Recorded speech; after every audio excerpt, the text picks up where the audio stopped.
पाकिस्तान ने अपने एनएसए सरताज अजीज के भारत दौरे का पूरा कार्यक्रम अभी तक भारत को नहीं सौंपा है।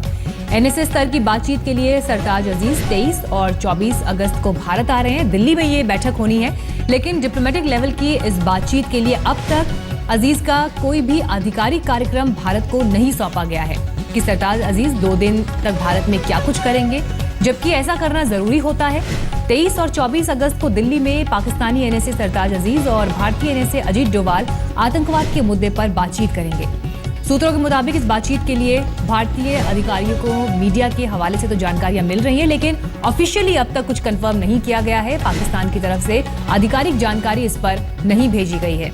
और इस वक्त और जानकारी के साथ हमारे संवाददाता कसवार क्लासरा जुड़ गए हैं हमारे साथ। कसवार, अभी तक पाकिस्तान ने इस पर कंफर्मेशन नहीं दिया है, नया पैतरा क्या समझा जाए इसे? देखें, इसमें ढेर सारे फैक्टर्स इन्वॉल्व हैं। मेरी कुछ ऑफिशियल से बात हुई है। पाकिस्तानी ऑफिशियल मुझे इस बात के समझ नहीं आ रही, इतना बड़ा इम्पोर्टेंट एक माइलस्टोन इसको आप कह सकते हैं, एक बहुत बड़ा विजिट हो रहा है ये काफी अरसे के बाद, वफाकी खासतौर पर मीटिंग के बाद। तो एक हफ्ता पहला पाकिस्तान के फॉरेन ऑफिस ने, मिनिस्टर ऑफ फॉरेन अफेयर्स ने उनको बताया था, इंडिया के हाई कमीशन इन इस्लामाबाद उनके ऑफिशियल्स को, कि एक हफ्ता पहले के हम लोग जाना चाह रहे हैं सरताज अजीज साहब अपने साथ 15 to 20 जो पीपल हैं वो उनको साथ लेके जाएंगे। मोस्टली उनमें से जर्नलिस्ट हैं, स्पेशली द इलेक्ट्रॉनिक मीडिया, जिनको गवर्नमेंट ऑफ पाकिस्तान स्पेशली लेके जाना चाह रही है।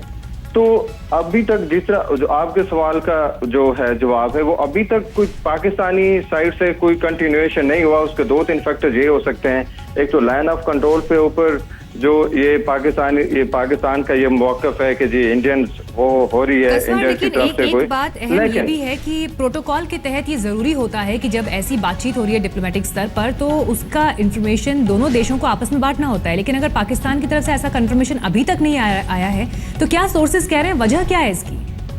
देखें, मैं वही आपको बता रहा था कि बाकी स्टैंडर्ड प्रोसीजर यही होते हैं कि कंटिन्यूएशन जरूर होता है, और ये 2 दिन पहले होता है। और अगर इस चीज को, प्रोसीजर को मद्देनजर रखा जाए, तो पाकिस्तान को कंटिन्यूएशन दे देना चाहिए था। It's very important. लेकिन जब इन ऑफिशियल के साथ बात करने की कोशिश की जाती है, देन दे आर कीपिंग मम। वो बिल्कुल इस सूरत हाल पे किसी भी कमेंट करने से गुरेजा है। सोर्सेज मेरे यही कह रहे हैं कि हो सकता है कि पाकिस्तान की तरफ से थोड़ी सी नाराजगी का इजहार किया जा रहा है कि इसने जो इन्विटेशन एक्सटेंड किया है हुर्रियत लीडर्स को, वो इंडिया को अपोजिशन नहीं करना चाहिए था। लेकिन यहाँ पे इस्लामाबाद के जो पावर कॉरिडोर्स हैं, उसमें ये चीज वाज़ेह तौर पे डिस्कस की जा रही है कि जो टाइमिंग है बड़ी इंपॉर्टेंट है। पाकिस्तान को, हुर्रियत लीडर्स को इस मौके के ऊपर इनवाइट करना बिल्कुल किसी तौर पे मुनासिब नहीं था।